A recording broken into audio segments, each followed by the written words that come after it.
The 2019 Range Rover Sport. Let's talk about the perks and quirks, and we're going to go over the new multi-screen dash. Let's go.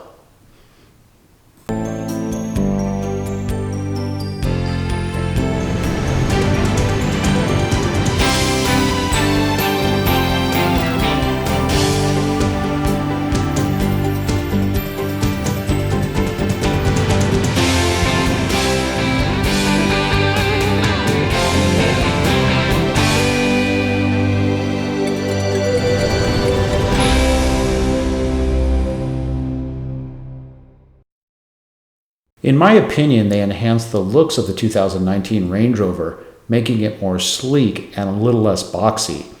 The lights in the grille are slightly different, but this is still very recognizable as a Range Rover.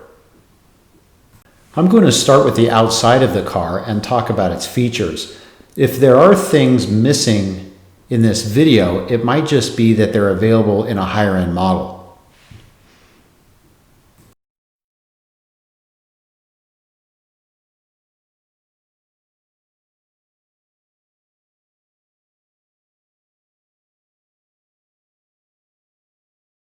These are the 21-inch rims. This was an upgrade. If you're like me, the wheels can make a big difference in the look of a vehicle.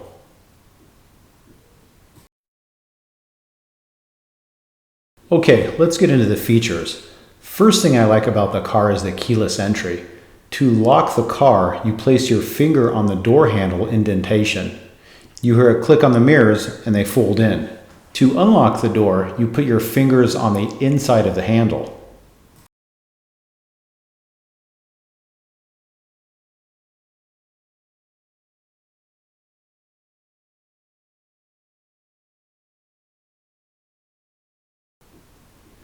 One of the things I would have to get used to is that I would grab the door and nothing would happen because my finger is on the indent and fingers are in the door. This canceled everything out.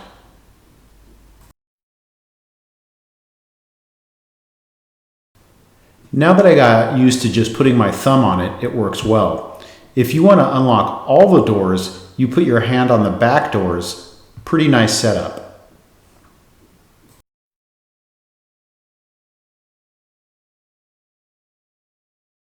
Now, this car has a sensor for the back liftgate. This is also something I had to get used to on where to wave your foot to trigger the sensor. It takes a few waves under the back taillight. Also, the gate height can be adjusted if you have a low garage. To lower the hatch, it has a common lift gate button. The truck has parking sensors in the back that covers the rear end and the sides.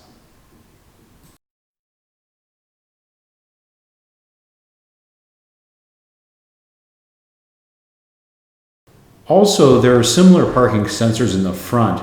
They hide them pretty well in the black and positioning around the grille. Once we get inside, I'll show you where these come into play.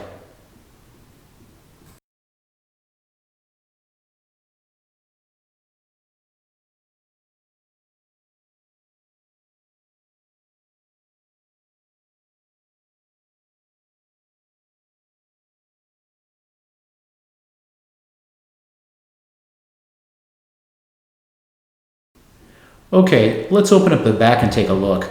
The car has air shocks that raise and lower the vehicle. I'll get into this later, but they also put the controls in the back. I guess to make it more convenient for loading and unloading.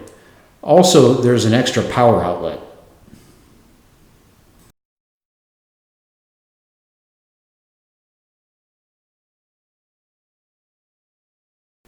This vehicle came with a cover you can slide or just remove altogether.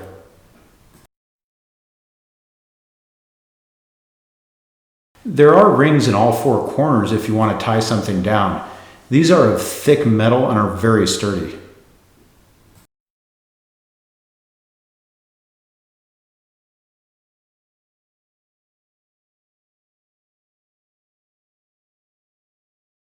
And a spare is in the trunk and is easy to access with the jack. Not exactly a full-size spare, but I wouldn't expect that.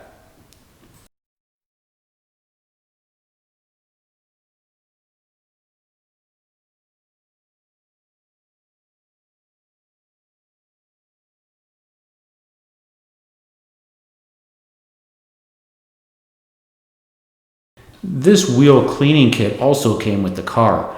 I'm not sure if it's because I forked up the cash for the upgrade wheels, but a nice kit nonetheless. Tire cleaner and rim cleaner. Sweet.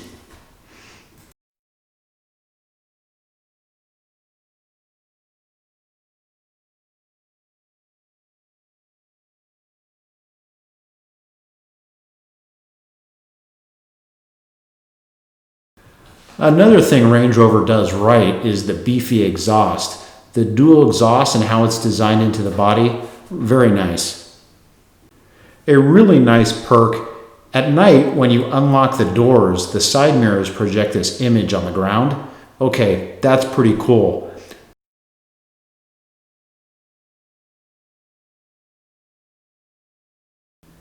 These LED headlights are great. The design of them, the brightness, they're perfect.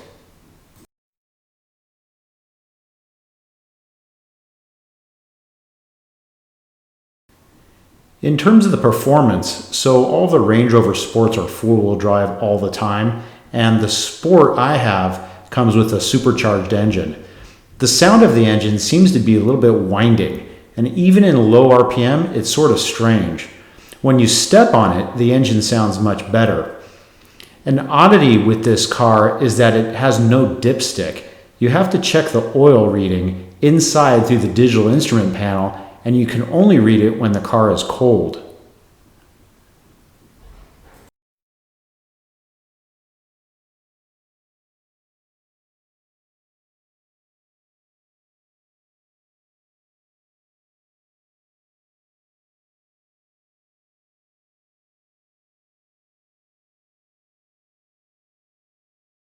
The hood is pretty easy to get open, just with this one latch.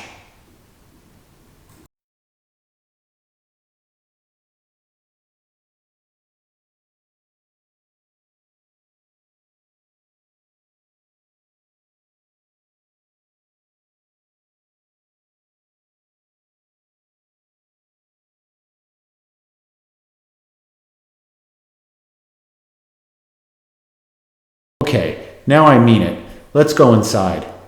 The leather is very nice and has a great new car smell. The back seat has this center console with two good-sized drink holders.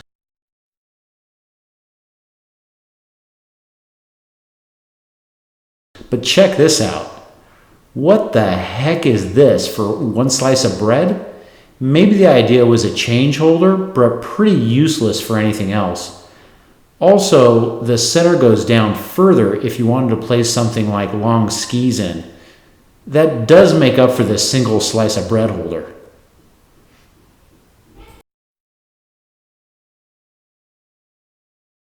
Not a bunch of legroom.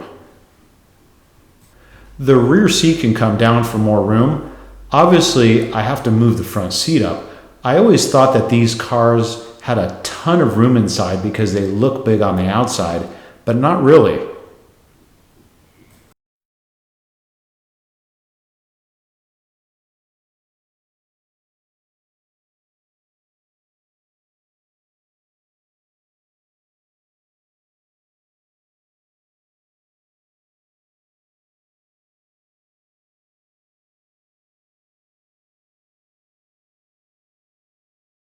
There's a little cubby hole, I guess for a wallet or for a full-size sandwich. Here we go with a bread holder again. I mean, I like my sandwiches, but this is ridiculous. There are also two USB outlets in the back and an auxiliary power.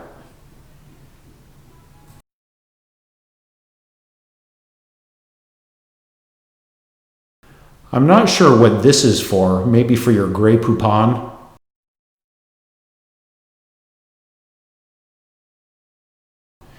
Anyway, magazine holder, pretty typical. Seems okay. Pretty nice. There are 3 speakers in each door. One drawback is there are very few cup holders, only 4, 2 in the front and 2 in the back. For sure more speakers than cup holders. I do have to say that the wood inlays and the design of the doors is sleek. And yes, no cup holder in this storage area.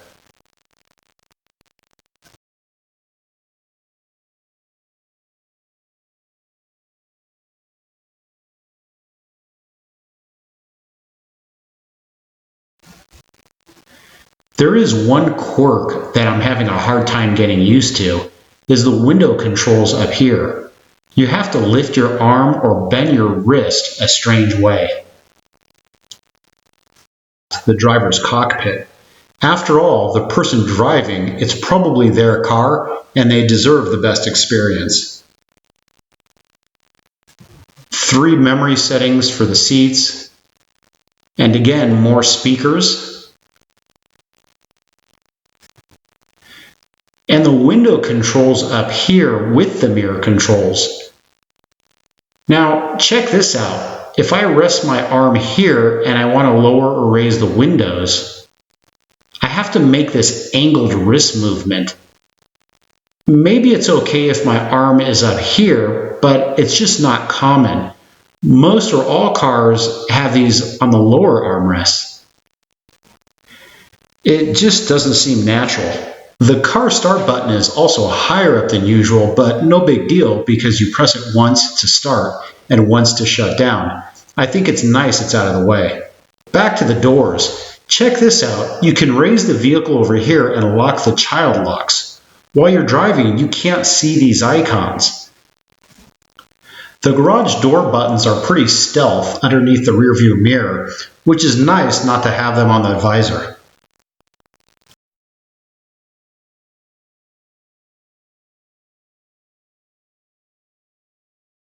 Also, another quirk are the visors. They seem fine until you move them to the side window. There's an opening where the sun does come through. Cars nowadays, like my truck that's a third the price, has the visor slide to cover up the opening. The salesman said higher end models have this. I thought this was pretty lame.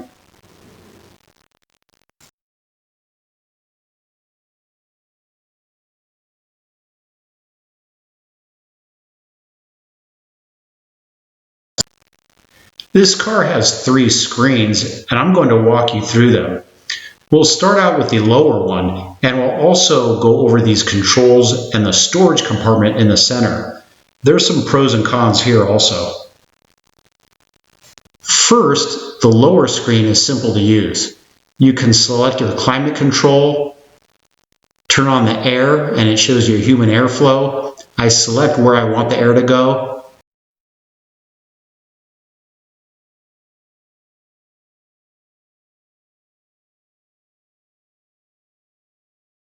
Now, these dials are dual purpose. I can adjust the temperature, driver's side and passenger side.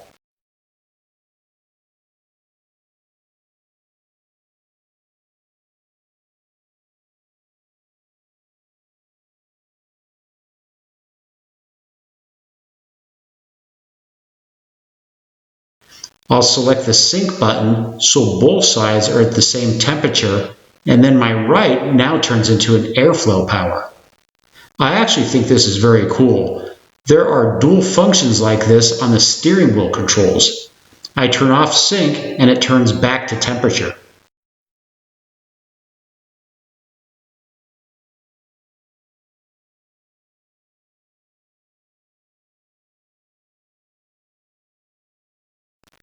I can go into driver mode, which is something nice that Range Rover has. They're all 4-wheel drive, but they can adjust for the terrain. To save gas, I'm told you save about 2 miles per tank on average. Not the greatest. I can select these options on the screen, or there is a pop-up knob that does the same thing. You'll see as I turn the knob, it will cycle through the driving modes, and the Range Rover picture will change for the road type. For driving on hard surfaces, grass, gravel, snow. This is if you're on firm surfaces that are covered with loose items such as gravel or slippery material, or deep powder snow. This is also good for deep sand.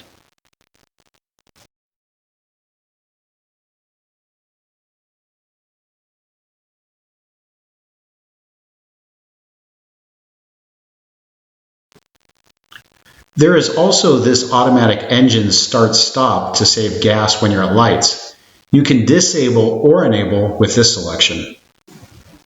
Now this screen just allows you to configure the default on the display when you start your car.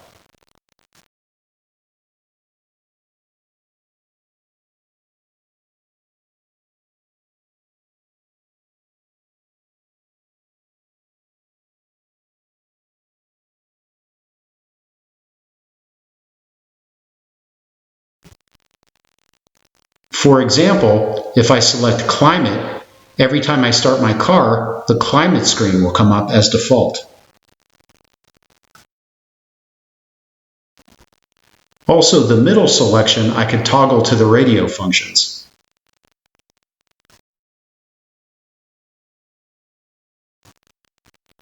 Now, the top screen can be customized. First, let's go to navigation. You can type in where you want to go or your destination, like the closest gas station. I found that this system isn't as good as using my phone navigating using the Waze app. It takes you the longer way, and there are places it just doesn't find where my phone using Waze does.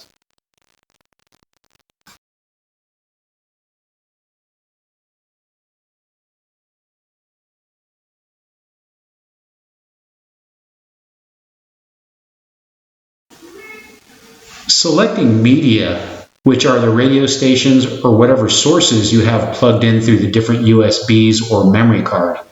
I would say using it is okay, but it's not great. Here you can jump to your presets, pretty small and hard to see. These functions are controlled through the steering wheel, which in my opinion is a much better way to navigate.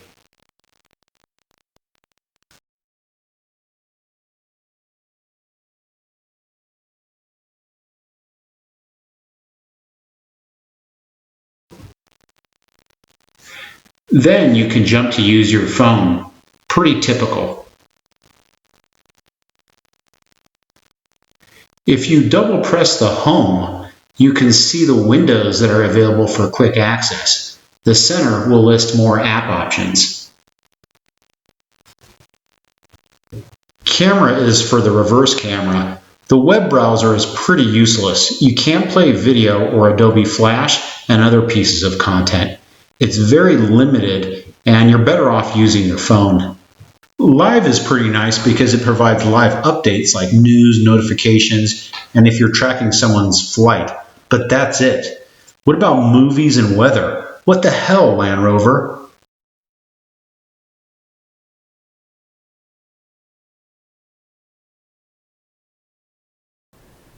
There are extra features like 4x4 and vehicle dimension info. Not really that useful. Back to the home screen.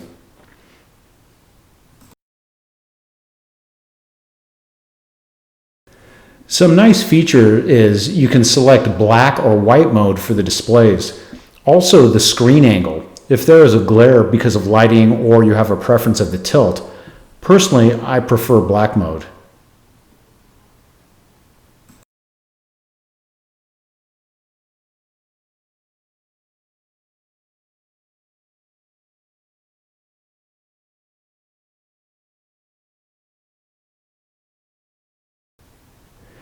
You can also change your background picture, but you can't import one of your own, which is a bummer.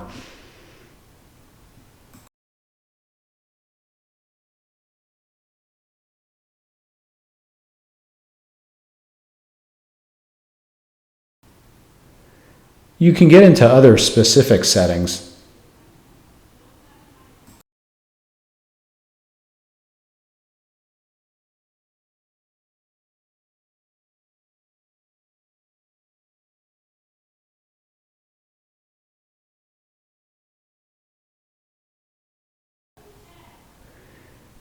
Then the last option is you can adjust your audio levels for the stereo.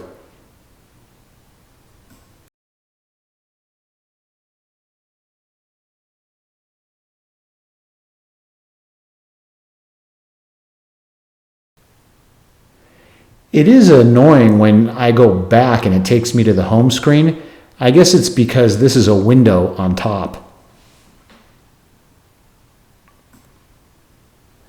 Also, I want to show the parking assist.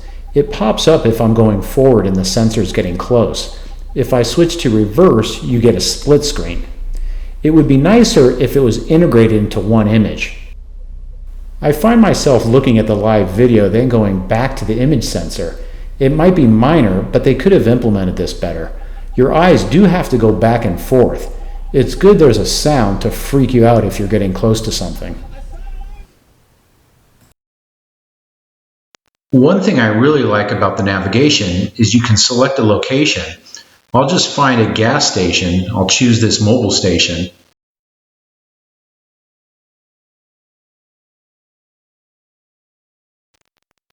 The map will show up on the driver's display.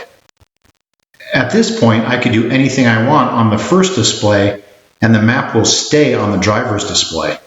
You can select menu on the steering wheel control and choose what you want to see, including your display layout. Here I can make the map full screen and use the other two displays for other purposes. Really nice how you can customize the interface.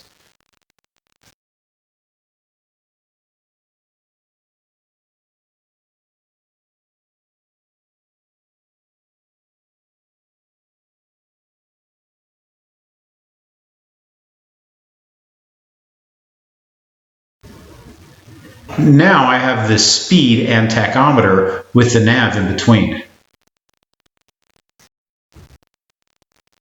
There are several layouts for you to choose from based off of your preference.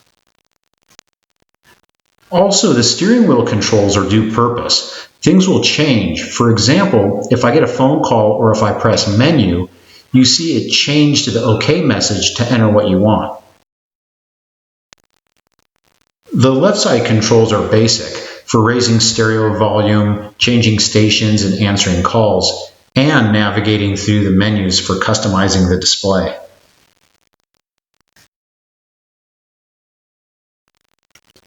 On the right side, you have your cruise control, and these two lines tell you if you're drifting into another lane. You'll get a small vibration in the steering wheel for feedback. I don't find this particularly useful.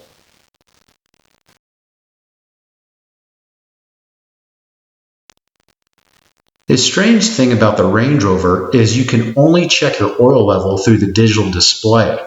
To check the oil, your car has to be cold or it will just say unavailable. Range Rover says it's because the reading won't be accurate unless the car is sitting for a while because there's oil still around the engine. Yeah, whatever. Over here you can slide your finger and increase or decrease the audio, but it doesn't work very well. You're better off pushing the plus or minus for control. To control the garage, the buttons are underneath the rearview mirror, which is nice because it's more stealth than having the buttons show up on your sun visor. Range Rover has a split glove compartment. Also in here, there's another power port. This is something I really like. You can never have enough storage space.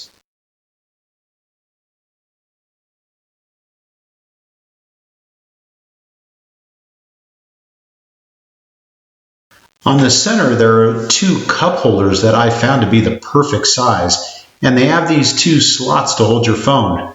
Real nice.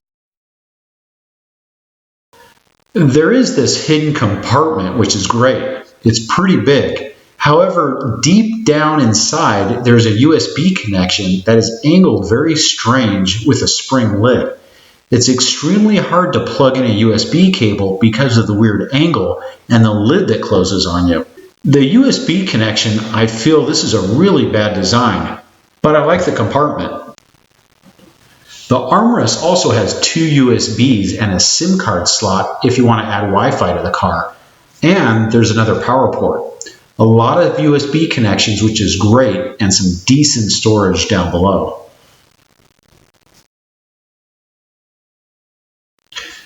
Then there's this dual action lid that gives you storage for a pancake. I mean, I wouldn't put my change in here to rattle around. They do provide these clips, which I guess you could put money or credit cards here. But again, the pancake storage, maybe this is good for the Brits to store crackers when it's tea time.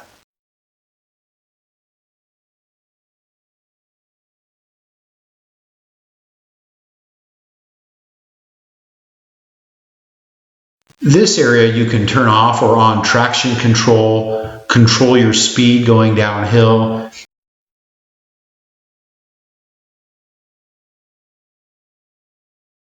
And in my opinion, one of the coolest parts of this car is being able to raise and lower the car, and the clearance is significant. There are 3 modes. I can press the down arrow to lower and the up arrow to raise the vehicle for off-road driving. It also changes the look of the vehicle. Obviously, the lower it is, the more sportier it looks. The car is completely lowered now. If I press the up arrow, it goes to normal height. I press the up arrow again, and the vehicle raises to as high as it goes for off-roading. And I keep selecting the down arrow, and it goes to the lowest setting, access height. With access height, supposedly the car is more aerodynamic. It does look cool because the car is significantly lower. Let's take a look at the clearance differences. Okay, so right now is the lowest setting, access height. Let's go to the normal height. Okay, this is the normal height. And now beast mode, off-road, and then I'll lower it down. As I said, this does change the look of the vehicle from the outside, and I feel the difference in the height. It's very cool. One last thing is the shifter. It takes some getting used to. You have to press a button in the front like a gun trigger and move the shifter to the position. To park, you just hit the P button on the top. No other buttons to press. To go to sport, you don't have to press a button. To lower the gear, you just pull back. Overall, I know I've been pretty critical. The car does have quirks, but I like it. I think the styling outside is very nice and also inside. Driving, as I mentioned, is okay, but not great. The engine does seem to wind, and there is a delay when you press on the gas. One thing I have to say is that the service is great. Range Rover came to my home, which was an hour from the dealership, and walked me through practically everything and answered all my questions. They even programmed my garage door to the buttons underneath the mirror. I hope you enjoyed this video and it was useful. Now you could do me a favor and hit like and subscribe.